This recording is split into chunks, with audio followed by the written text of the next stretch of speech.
Hey, what's going on, everybody? Today we are looking ahead to Draftkings NBA. We have a real nice slate today. We have a five-gamer for the NBA. If you guys are excited about that, leave a like. We appreciate it. And also hit that subscribe button for more Draftkings, Fanduel, and Price Picks lineup advice videos. We'll be doing those every single day for you guys, even breaking down the preseason as you see here today.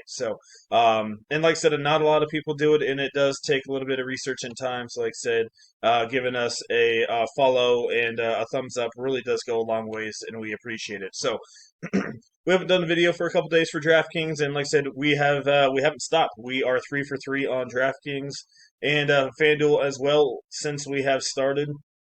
And also, NFL has been doing pretty good as well. So, like I said, most of these are FanDuel screenshots. Like I said, a couple days ago, scored a 171.4. With a lot of guys you usually want to pick, like Thompson and Young, guys you kind of have to know. And like I said, it's hard to find information during the preseason for FanDuel and DraftKings for NBA. So let us do the work for you. You got to beat report. A lot of these guys do not follow the pre as much, so you actually have to kind of look into it and kind of find some information. Anyway, this was yesterday. Scored a 183.9. We had Ball, Topic, James, Wiggins, Miller, Nuppel, Williams, Debate, and I think it was Carlson as the center. So it was overall pretty good. Could have had a little bit more from Bronny James. I just thought for sure he was going to score more. I mean, he shot what 11 times last time out, and Austin Reeves wasn't playing, so I was like, all right, maybe Bronny will step up. Ah, man, he's still struggling with 14. Wiggins did Yang over Miller. I messed up there, but I can only have four OKC guys, so I was trying to be a little bit different with Carlson down there.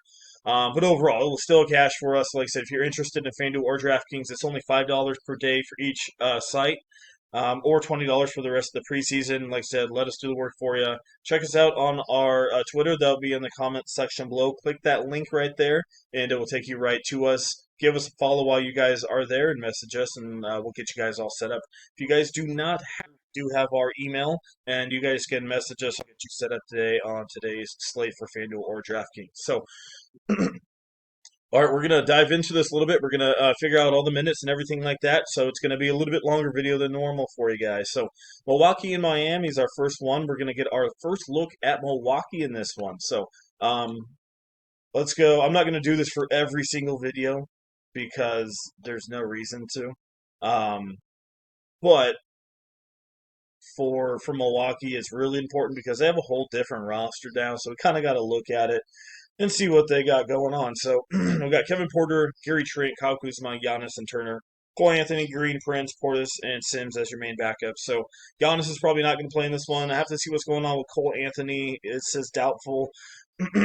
If Cole Anthony, if he's out as well, I mean Ryan Rollins is worth a look. But a lot of these older veterans like Trent, Kuzma, Turner, I don't expect them to play a lot of minutes. And the main reason why is because this is last year, and I like to look at trends from last year if it's the same coach because they kind of follow, for the most part, follow the same minutes as they were previous, unless they say something, and that's why it's important for Pete to look at the beat reporters. But the starters in the game one of NBA preseason last year, they only played about 15 to 17 minutes. Even the bench players didn't really play much. They played everybody. So in my eyes, I have nobody at all on this Milwaukee team, unless we get word they're going to play minutes or anyone's going to play a little bit more than others. But I mean, it's a veteran team for the most part, so I just do not really expect a lot here. So moving on to the Heat, they have already played a game, so we're going to go look and see how they do on game two. And like I said, sometimes they have 5 games, 6 games, 4 games, so it might slightly change a little bit on how much they play their minutes. But in game two for the Miami Heat, same thing kind of as game one. This really guys all about the same. So from a fantasy perspective, this game looks like Hosh. It just doesn't look like anything that I want to play. But people are out because they could do that, maybe something like that. Bam's out, Mitchell's back. Maybe they switch it a little bit. Um, the only one I would really look at here is Bam. If Bam's out, you can go look at Ware or Jovic as well. But for the most part, I really don't have a ton. If a lot of these Miami guys are out again, Mitchell, Rozier, if they're all Thompson, he had 25 or 20 plus minutes last time out. All right, moving on to Atlanta and Houston in this one. So this one, like such another good one that we're going to be looking at. So Atlanta is one of the few teams that actually played their guys a little bit into the second half. In the first preseason game, it was usually the younger guys, but also Trey Young did get a little bit of minutes as well. Um, so let's go look at the history for the Hawks from last year. Main guys like Hunter, Johnson, Trey Young, Daniels, the main core guys played, like I said, a couple minutes into the second half, just a couple. Even Capella got 19. A couple of their younger guys, like Richiche had 23 minutes off the bench. Krejcik had 23. Kobe Buffkin. So younger Hawks guys are going to get minutes off the bench who are going to be the skin at 3,200. Guys like Daniels, Young, I think they're all okay plays in cash game, but just remember they're going to play about 20, 23 minutes. But Jalen Johnson, guys like this can really pop off in small amounts of burst. I don't know if they're really going to get run in this one. But Nicola, I looked at his summer highlights, and he didn't look too bad in the summer league. I would need a couple Hawks probably to be out really to put him in there. Same thing as Toppin. Toppin didn't look too bad in the summer league either, Jacob Toppin. And like I said, this is only if a couple of these guys are out. But like I said, as I just mentioned, Atlanta does like to play a couple of their young guys some pretty big minutes. So is it going to be Toppin? Is it going to be Nicola? Is it going to be Azanuel? Like who's going to get the half decent run off the bench for Atlanta for the cheap guys? I don't know, but I wouldn't mind making one lineup with maybe one or two of those guys in there, just in some GPPs.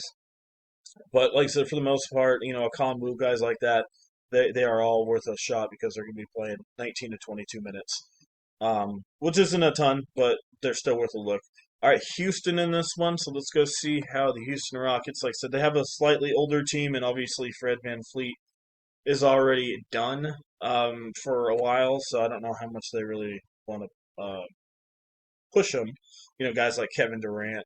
But let's go look at it. I think if I saw correctly, the Rockets played some of their guys lower 20s, mid 20s. Yeah, so like Amon Thompson, Jabari Smith, Sengun, they played half decent minutes. Not many guys off the bench played a ton of minutes. Reed Shepard did plenty.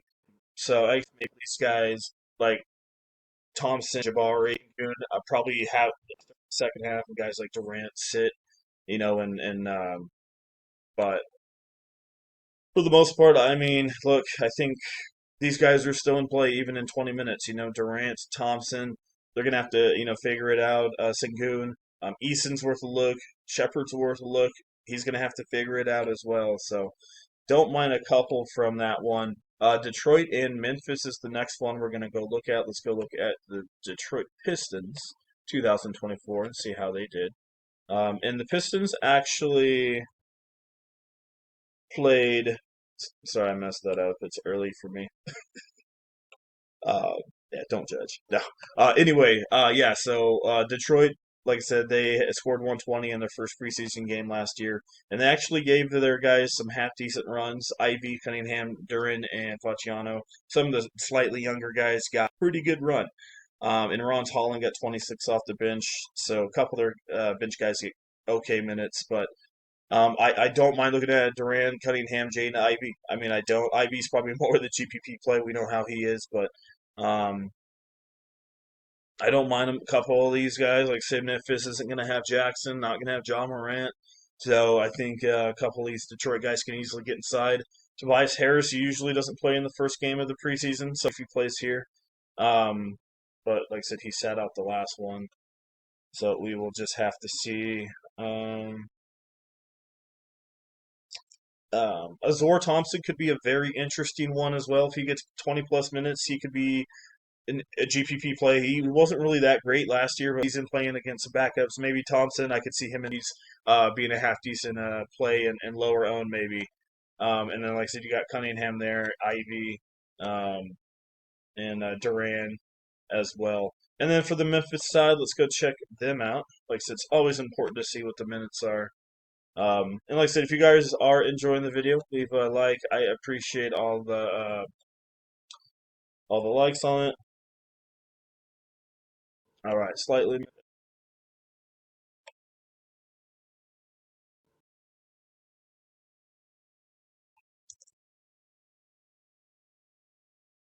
All right, there we are. Sorry about that, guys. All right, so Grizzlies. Let's go check them out.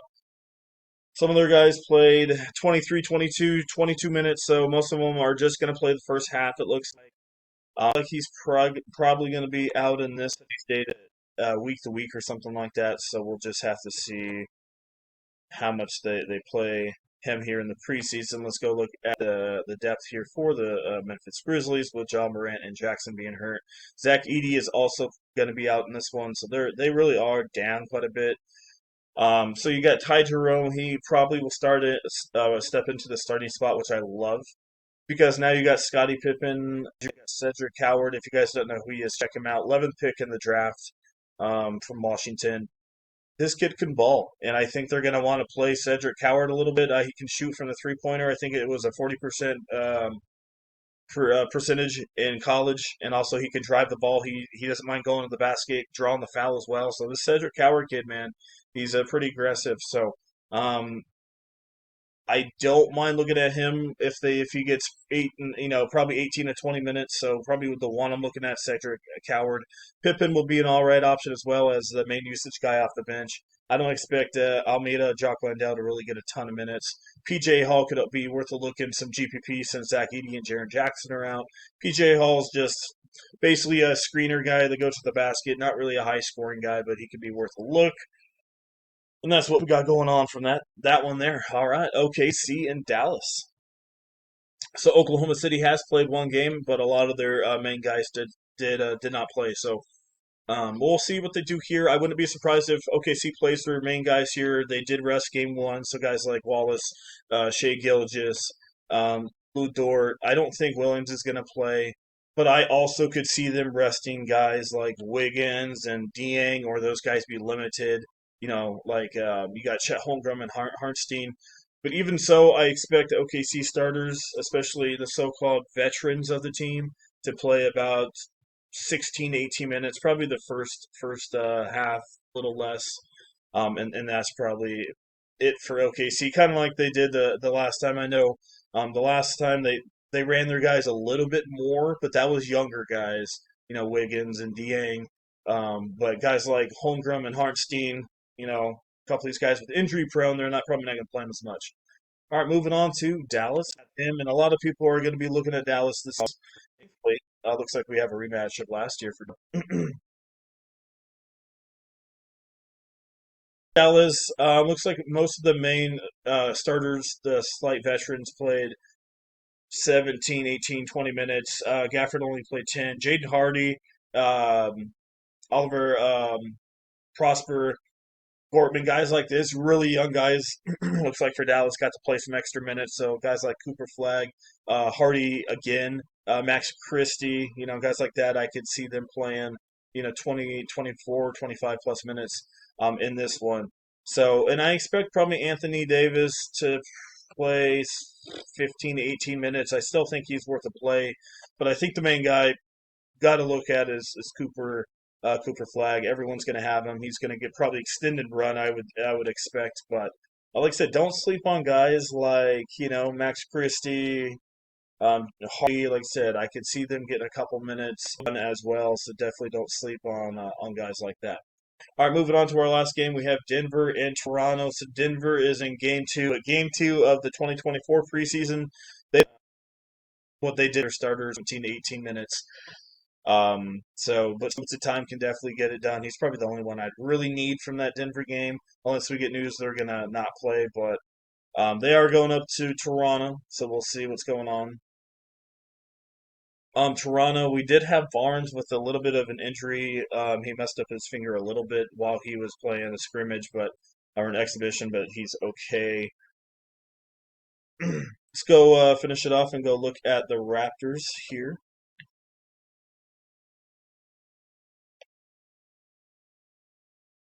Sorry, this is slightly all over the place, guys. I'm getting older, so not as fast as I used to be. All right, Toronto Raptors, game one last year. Looks like some of their starters played about 18, 20 minutes, so first half, mostly for the main starters. Guys like RJ Barrett played a little bit less. So I would expect guys like, you know, Barrett and Barnes to play 14 to 16 minutes, especially if they just played an X about 2, 3 days ago. But yeah, they play a lot of their guys about the same here. About 18 to 20 minutes for the most part for their even their bench players. Not much going on. So let's go put in a little bit of a skeleton lineup for you guys and um, see what we could do. Okay. Cunningham, Shea Gilgis. I would probably go Kate Cunningham here just because I think he might get a couple extra minutes. And I think that could be a good spot. You got Thompson at 7,700. He's in a good spot. You got Ivy at 6,000. Um, like I said, you got Christie at 49. I really, really don't mind looking at Cedric Howard here, especially with John Morant being out. I think they're going to run this kid, a little bit longer than some. But if you don't want to go that way, because like I said, that's more of a GPP because he's going to be coming off the bench. You got Christie still coming off the bench. If you're looking for cash games, probably go Ivy, Daniels, and Thompson. I do like Daniels and Ivy. I think Thompson will be more popular, but still in a very good spot. Jalen Johnson at 84. I mean, he's a little expensive, but I think there's enough cheap guys on this slate that you can get guys like Jalen Johnson, and then, like I said, I can go down here if I need to go find some cheap guys. Um, like Newell's going to be a half decent play. Um, Jovic, and then once we get up a little bit up in here, Cooper Flag at 74. He's probably going to be the main guy that you're really going to want from that power forward area, center position. Jokic, if you could afford him, definitely worth a look. Um, let's see.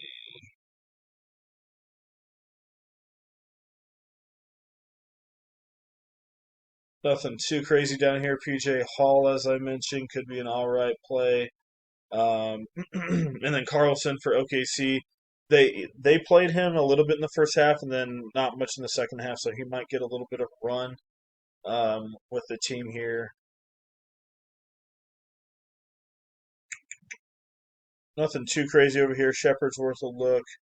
Ty Jerome could be an okay option since he's going to get a little bit more usage rate. Christie Coward and then Coward as I mentioned.